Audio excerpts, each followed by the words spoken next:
Coucou la famille, j'espère que vous allez bien. Toye, tozana sangwa mawa. Ya komuna ndekona biso Miraesa. Oboye bakiye, biso toye bakiye. Tozaka bana mike. To kolina bango pe. Tozaka batwa génération moko. Parce que tanga zo salipa ya asia tula. Tozaka batwa génération moko. Lelo asi kokufa. Atiki biso. Eza vraiment pasi. Bande konanga akufi na Angola balobi apike crise amoneke eloko moko boye soki nini agangi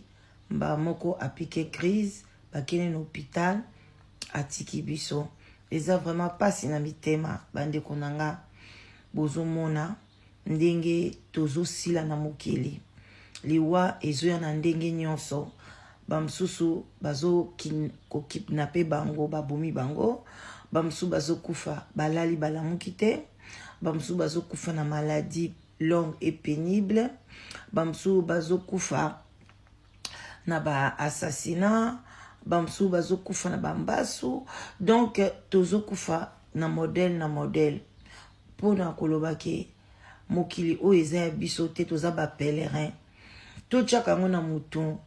ke bino boyebi Miraesa ndenga zalaki. Une femme très courageuse, une femme très combattante, une femme très intelligente, une femme qui a incarné le rôle bien à théâtre. Tu vois, parce que quand on a un cannabiso, il y a toujours des difficultés, il y a toujours mboka ezotambola kitoko te mais azaki mutu moko lelo pe tolingaki to placer pe ba ramoko na ba belle vie na ba sila donc tolingaki pe to classer mwana maman Antoinette mais lelo atiki biso ngai pe na ba condoléances na ngana présenter na famille na bango mais ekokende tout droit pas siatula lingaka mingi na théâtre donc ezaka ko to souhait na ngaki siatula ndi abala ndi Miraesa banda ko sa théâtre dio kitoko vraiment bande konanga basekisa biso esali pasi na motema kolala ka kolamuka boye ndeko mwasi azate baliwa ya boye ete ya biso surtout bino bato ya théâtre ete ya bino pe makasi parce que bolingani ata mukete kofingana kobwaka na ba maladie kolingaka oleka muninga na succès siko siksango ekotikala. Je crois likambo oyo nazongeli belle vie na sila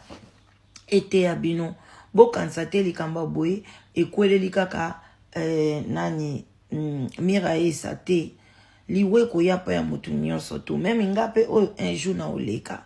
donc bino mibale o boza koningisa théâtre boza kokanisa ke bosukisi ke bino nde mutu bosilisi yango non botala oya bino ndeko aleka bino na succès Miraesa sala kombo penza bato musuta musuku bayebi belle vite bayebi sila te mais bayebi Miraesa.